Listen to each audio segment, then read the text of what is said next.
Rusia desak NATO dan AS respon soal Ukraina pekan depan.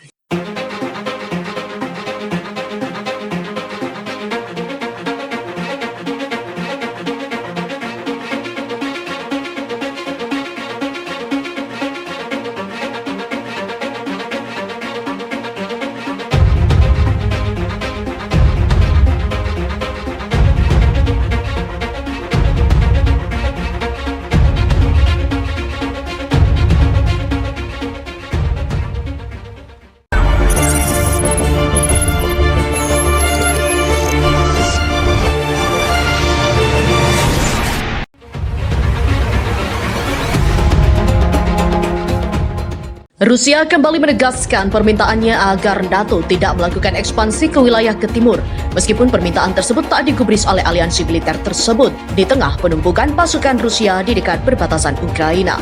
Menteri Luar Negeri Rusia Sergei Lavrov menggambarkan tuntutan Moskow agar NATO tidak akan memperluas atau mengerahkan pasukan ke Ukraina dan negara-negara bekas Soviet lainnya sebagai hal yang penting untuk memajukan upaya diplomatik guna meredahkan ketegangan di kawasan itu.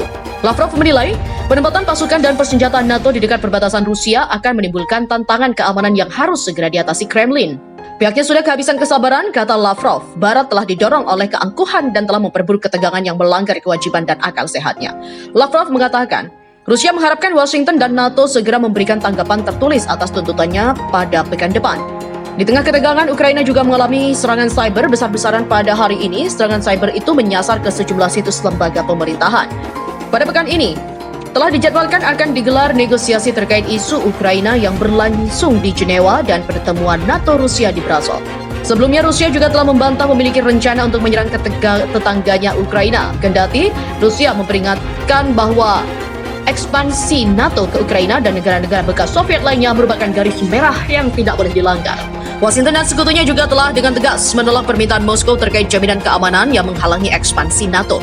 Namun, Rusia dan Barat setuju membiarkan pintu terbuka untuk kemungkinan pembicaraan lebih lanjut tentang pengendalian senjata dan langkah-langkah membangun kepercayaan yang dimaksudkan untuk mengurangi potensi permusuhan. Negosiasi yang berlangsung saat sekitar 100.000 tentara Rusia dengan tank dan senjata berat lainnya terkumpul di dekat perbatasan timur Ukraina. Amerika Serikat dan sekutunya juga mendesak Rusia untuk mengurangi eskalasi dengan menarik pasukan kembali ke pangkalan permanen mereka. Namun Moskow juga telah menolak permintaan itu dengan mengatakan bahwa pihaknya bebas untuk mengerahkan pasukan selama ini masih di wilayah kedaulatannya. Ketegangan antara Barat dan Rusia juga kembali tak terelakkan, bahkan perundingan Amerika Serikat dengan Rusia di Jenewa dalam sepekan ini pun tak membuahkan hasil.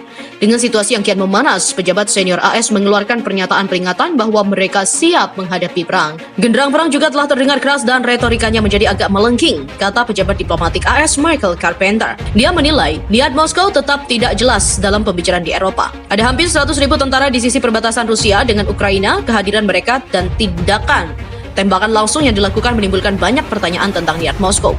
Bahkan, kata Carpenter, AS melihat persenjataan canggih, sistem artileri, sistem peperangan elektronik dan amunisi digelar Rusia di sepanjang perbatasan Ukraina. Hal itu juga menimbulkan banyak pertanyaan tentang apa niat Rusia. Jadi pihaknya juga harus menanggapi dengan sangat serius dan harus bersikap untuk kemungkinan terjadinya eskalasi. Sementara penasihat keamanan nasional AS Jake Sullivan menyebut kini jika Rusia telah menyiapkan dalih untuk invasi, termasuk melalui kegiatan sabotase dan juga operasi informasi dengan menuduh Ukraina mempersiapkan serangan yang akan segera terjadi terhadap pasukan Rusia di Ukraina Timur. Namun demikian, AS juga siap dengan cara apapun sebelumnya, yaitu Wakil Menteri Luar Negeri AS Wendy Sherman mengadakan pembicaraan dengan mitranya dari Rusia pada awal pekan ini di Jenewa. Sherman mengaku dalam diskusinya dengan Wakil Menteri Luar Negeri Rusia Sergei Ryabkov yang berlangsung selama hampir 8 jam, dia menyampaikan konsekuensi ekonomi yang parah yang siap diambil oleh pemerintahan Biden terhadap Moskow. Sanksi itu akan mencakup lembaga keuangan utama, kontrol ekspor yang menargetkan industri utama, peningkatan postur pasukan NATO di wilayah sekutu, dan peningkatan bantuan keamanan di Ukraina.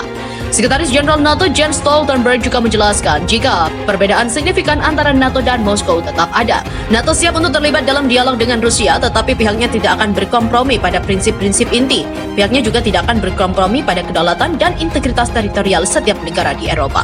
Diketahui sejak 2002, Ukraina telah berusaha masuk ke NATO, di mana klausul pasal 5 kelompok ini menyatakan bahwa serangan terhadap suatu negara anggota dianggap sebagai serangan terhadap mereka semua. Sementara Putin menilai ekspansi NATO ke arah timur sebagai garis merah yang menimbulkan ancaman keamanan bagi Moskow. Bahkan, pejabat Rusia menegaskan sangat wajib untuk memastikan bahwa Ukraina tidak tidak akan pernah menjadi anggota NATO.